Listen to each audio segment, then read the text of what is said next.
This is the recommendation to eat at least 50 grams of whole grains every day.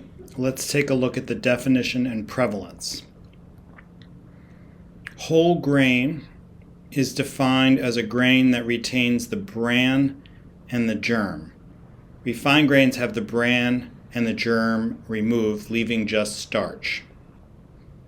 An example of a whole grain is brown rice, and an example of a refined grain is white rice. Just removing the bran and the germ from brown rice creates white rice and reduces the fiber from 3.5 grams to 0.5 grams per serving.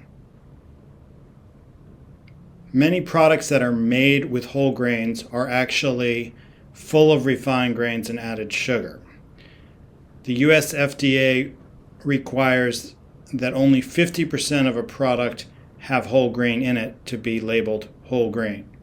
Considering the recommendation, typical ways of achieving this goal of consuming 50 grams of whole grains a day would be eating the grain itself, just cooked. So if you take a quarter of a cup of any of these dried grains, oats, brown rice, wheat berries, etc., and you cook it, it produces about half a cup of the cooked grain. And that half cup cooked grain is 50 grams of whole grains. If you started with 50 grams of dried grains and cook it, the resulting food has 50 grams of whole grains. Spaghetti that's 100% whole grain will provide 50 grams of whole grains if you eat 2 ounces of it.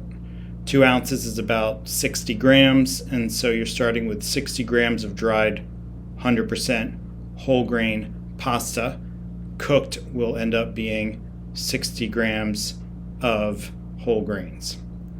And then finally, there are many kinds of 100% whole grain breads. These typically have between 18 and 22 grams per slice. And about 3 slices, therefore, would get you to the goal of 50 grams of whole grains per day. So we have half a cup of a cooked grain.